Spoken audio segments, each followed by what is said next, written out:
So every TEDx talk has to start with an interactive component, right? My interactive component, I'd like to ask the audience a question, and please raise your hand if this applies to you. Who here comes from the Arctic? Is there anybody here who calls the Arctic home?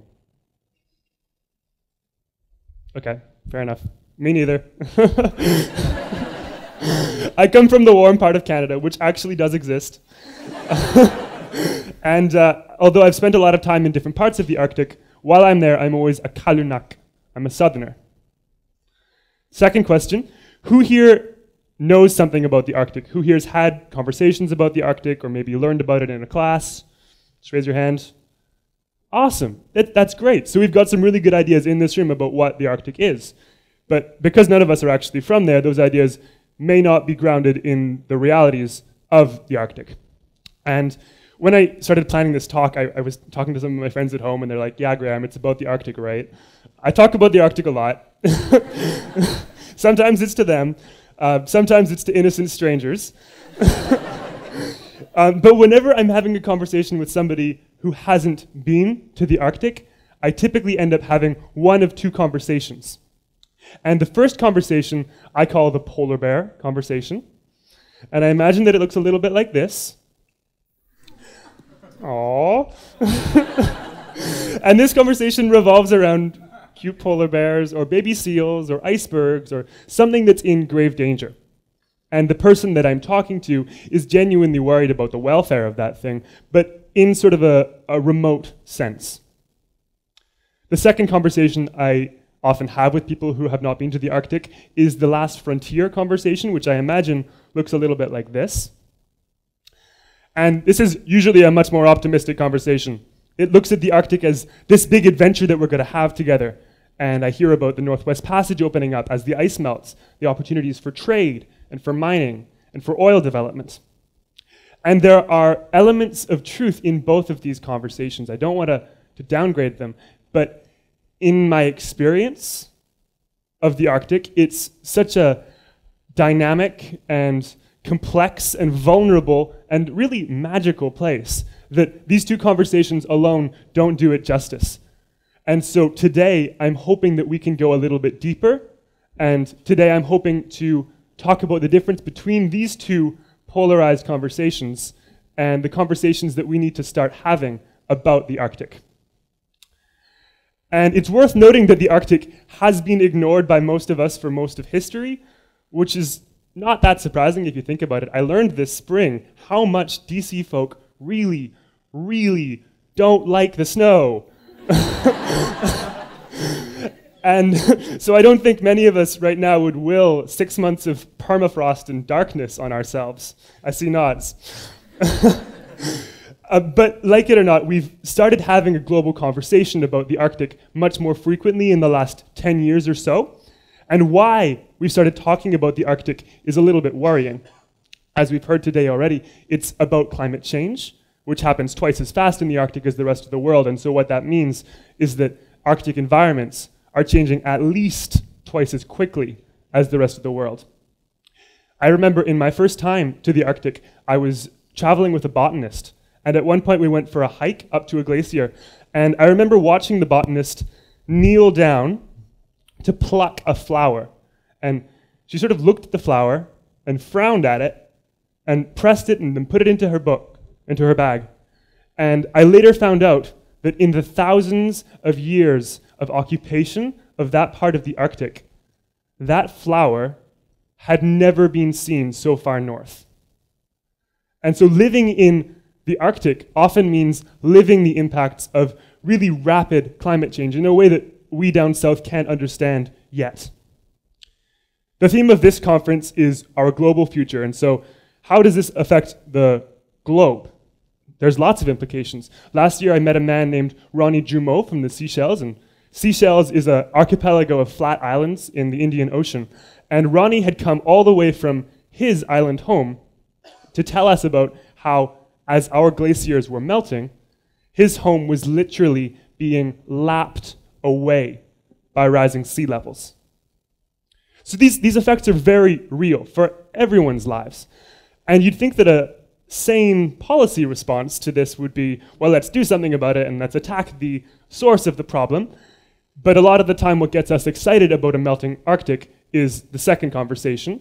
It's the prospects for increased trade, increased mining, increased drilling, for whom no ice is no problem. But these are just manifestations of the polar bear and the last frontier conversation. And they've both become dinner table conversation topics in the last 10 years. But while we are having these conversations, there are some really important things that we are not talking about. And I'd like to dedicate the rest of my talk towards one of those.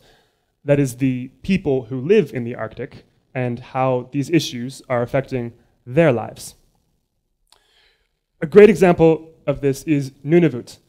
Nunavut, you can see, is kind of the top right-hand corner of Canada, and it's where I do a lot of my work. And about 80%, 85% of their population are Indigenous. Most of those people are of the Inuit group. And so just on a per population basis, you'd think that about 85% of the conversations that we have about this part of the Arctic would be from an Indigenous perspective. I don't have to tell you that's not the case. Inuit don't fit very well into our two stereotypical conversations about the Arctic. Inuit have been hunting and living off of polar bear for thousands of years. And of course, our last frontier is their ancestral home. And a really great example of not talking about the people who live in the Arctic is this photograph. Raise your hand, do you recognize this photo? Anyone here? Yeah, great. Okay, so unless you are like some of my friends who live in Nunavut and have really terrible internet access, there's a good chance that you will have encountered this. Ellen took this at the last Oscars, and it became the most retweeted photograph in history. And she used it to raise $1.5 million for an organization that opposes the seal hunt in Canada. And Ellen called the seal hunt one of the most atrocious and inhumane actions allowed against animals by any government. And as much as I admire Ellen and really appreciate the work that she does in other areas, this is a really great example of someone who may have never been to the North making thoughtless comments about something that they don't understand.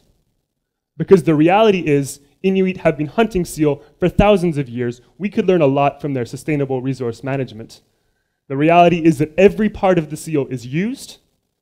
The reality is there is huge respect for the animal giving up its life. One hunter that I spoke to places snow in the mouth of the dying seal so that its soul won't go thirsty. And the reality is that hunting seal in Nunavut is more than a cultural tradition.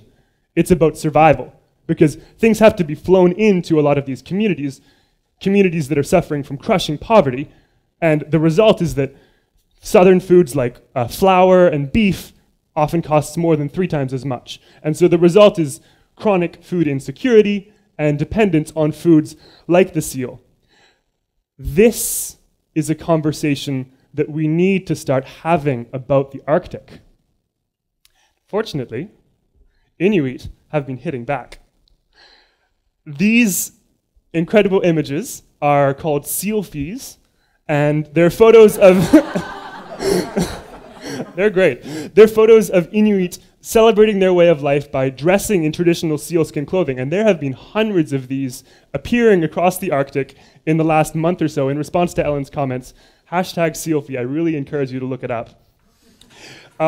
Unfortunately, there is a ban on sealskin products in the European Union, and there are misinformation campaigns in America that are threatening the livelihoods of some of these people. So when Northerners are excluded from the conversation about what is the Arctic, sometimes they miss out. But that is a two-way street. And we, as a global society, really miss out when we don't look closely enough at what some of these northern communities are doing, because some of these communities are pushing the boundaries of what is possible for things like Indigenous self-government. This is my favorite selfie. And they're all wearing sealskin clothing. It's so good. The people are standing in front of the legislature buildings in Nunavut. Nunavut is the world's only example of a semi-autonomous Indigenous government existing within a Western democracy. And inside that legislature building, the speaker sits in a sealskin chair with narwhal tusks on either side and leads a consensus-based government without political parties. In many ways, it's closer to a traditional Indigenous government than it is to a Canadian parliamentary system or an American presidential system. At the same time as that political shift is happening, a lot of these communities are taking control over their local resource management, things like mining and oil and seals. By the way, that doesn't mean that development stops in the North by any means. What it means is that when development happens, it happens with the North and for the North, and increasingly by the North. And this is incredibly relevant if you intend to do business in the Arctic, which of course a lot of people do, because rather than just getting your legal license to mine or to fish or to drill for oil, you now have to get your social license as well, your license of approval, which means that you have to convince these people to believe in what you are doing. It's a fundamentally different way of doing business, and it's happening right now, about 5,000 kilometers in that direction. This is a conversation that we should be having about the Arctic, and how these Northerners succeed or fail to establish their agency in the globalized Arctic is going to define the role of the Arctic in our global future. I talk to a lot of people about issues that are affecting the North, like climate change, and a common discourse seems to be, oh, climate change is going to happen, and the ice is going to melt, and it's too late to do anything about all of that. I disagree. I think there's lots of things that we can still do to protect our poles and to protect our planet. But whether or not you think that Arctic issues can be faced, we need to shift our conversation about what the Arctic is. Specifically, we need to throw out the two conversations that I mentioned that view it as something static, and replace those conversations with the authentic stories of the North. A great way to do that is to magnify the voices of Northerners themselves. And the Seal Fee campaign is a fantastic example of doing that, of magnifying Northern voices. This story was actually picked up by Al Jazeera and The Guardian, and it was projected worldwide over the last month. There's other ways to do it as well. I'm part of an organization called the Youth Arctic Coalition that in February brought together over 200 youth from every Arctic state to draft a list of policy proposals that's now forming the basis of an Arctic Youth Declaration to be sent to the Arctic Council and to the Arctic national governments. At the same time, we're planning north-to-north student exchanges whereby, for example, a student, a Sami from Norway, could go and live with an Alaskan Native youth and learn about the mutual issues and solutions that exist in their parts of the Arctic. But whether it's by tweeting or by exchanges or by policy, we do need to increase the avenues for Northerners to speak for themselves, so that the next time we have a conversation about the Arctic, there's at least one person in the room who calls it home. Thank you so much.